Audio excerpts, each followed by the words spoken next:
আজকে সারাদিন কি রান্না বান্না করলাম তারই একটা ছোট্ট ব্লগ নিয়ে আপনাদের সামনে হাজির হলাম। হ্যালো এভরিওয়ান, আসসালামু আলাইকুম। সবাই কেমন আছেন? আশা করছি সবাই ভালোই আছেন। আমিও আল্লাহর রহমতে ভালোই আছি। ফার্স্টে যেসব তরকারিগুলো রান্না বান্না করব সেগুলোকে কুটে বেছে ধুয়ে নিলাম। এদিকে ইলিশ মাছের মাথা ছিল, পেটি ছিল, সেটাও বের করে নিলাম। অন্য বাটিতে মুরগি মাংস ছিল, সেটাও বের করে নিলাম। আজকে সব তরকারি মোটামুটি হাত ঘষেই রান্না করব। আর আমাদের বাসায় প্রত্যেক দিনই ডাল রান্না করা লাগে। ডাল ছাড়া আমাদের চলেই না। তাই ডালটাকে মেপে নিচ্ছিলাম। যখন মাপা হয়ে যাবে তখন ডালটাকে ভালোভাবে ধুয়ে নিব। ডালটা একটু ভালোভাবে ধুতে হয়, না হলে আসলে ডালের মধ্যে থেকে একটা গন্ধ বের হয়। এই জন্য ডালটাকে ভালোভাবে ধুয়ে নিচ্ছিলাম। আর আজকে যেহেতু হাত ঘষে রান্না করব, তাই ফার্স্টেই ধুতুল তরকারির মধ্যে আদা বাটা, রসুন বাটা, মরিচের গুঁড়া, হলুদের গুঁড়া, লবণ দিয়ে আর সামান্য তেল দিব। আজকে বেশি তেল ইউজ করব না। 1 চা চামচের মতো তেল দিয়ে সব মশলাগুলোকে ভালোভাবে মেখে নিচ্ছিলাম। মেখে নেওয়া হয়ে গেলে এটা চুলার মধ্যে বসিয়ে দিব। আর অন্য চুলায় আমি ডালটাকেও বসিয়ে দিলাম। ডালের মধ্যে হলুদ আর একটু কাঁচামরিচ দিয়ে নিলাম, পরে বাগার দিয়ে নিব।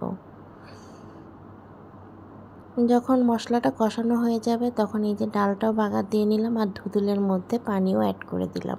ধুতুল রান্নাটা যখন শেষ হয়ে যাবে তখন আমি আজকে ভেন্ডি রান্নাটাও বসিয়ে দিব। এবার ভেন্ডির জন্য একটা পাত্রের মধ্যে পেঁয়াজ, কাঁচামরিচ, আলু সব কিছু নিয়ে নিচ্ছিলাম। এখন এর মধ্যে অল্প অল্প করে সব মশলা অ্যাড করে দিব। সব মশলা দেওয়া হয়ে গেলে এটা একটু হালকাভাবে কষিয়ে এর মধ্যে ভেন্ডিগুলোকে দিয়ে দিব। দেখেন মশলাটা থেকে ভালোভাবে কষানো হয়ে যাচ্ছিল।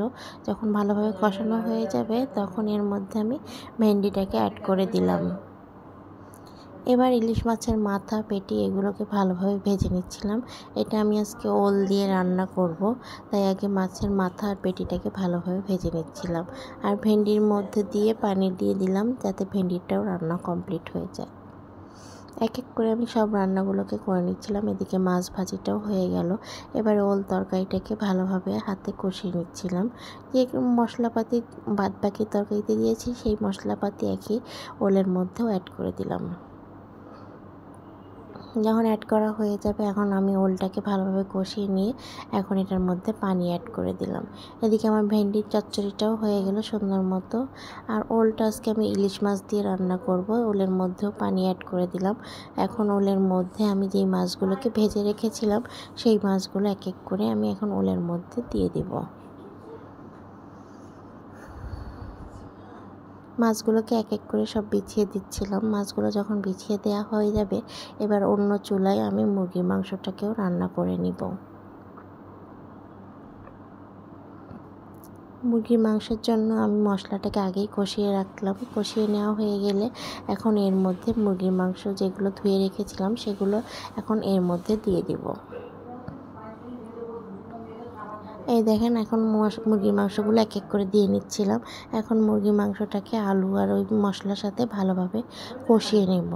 কষানো হয়ে গেলে এখন এটার মধ্যে আমি পানি অ্যাড করে এটাকে ঝোল দেওয়ার জন্য, ঝোল করার জন্য রেখে দেব। যখন একটু মাখা মাখা হয়ে যাবে তখন আমার রান্নাটা মোটামুটি কমপ্লিট হয়ে যাবে। আমার আজকের রান্নাবান্না দেখেন মোটামুটি শেষ হয়ে আসছে। এই মুরগি রান্নাটা হয়ে গেলে আমার আজকের রান্নাবান্না শেষ হয়ে যাবে। আমার আজকের রান্নাবান্না আপনাদের কার কার কাছে কেমন লাগলো অবশ্যই কমেন্ট করে যাবেন। দেখেন সব রান্নার ফাইনাল লুক আপনাদেরকে দেখিয়ে দিচ্ছি। ওল দিয়ে ইলিশ মাছের মাথা, পেটি রান্না করলাম। এদিকে ধুতুল তরকারি রান্না করেছিলাম, আবার ভেন্ডি চচ্চড়ি করেছিলাম, আর এদিকে মুরগি মাংস, ডাল। এই তো আমার আজকের রান্নাবান্না আপনাদের সাথে ছোট্ট করে শেয়ার করলাম। ভালো লাগলে একটা লাইক কমেন্ট করে যাবেন। আর সবাই ভালো থাকবেন, সুস্থ থাকবেন। আল্লাহ হাফেজ।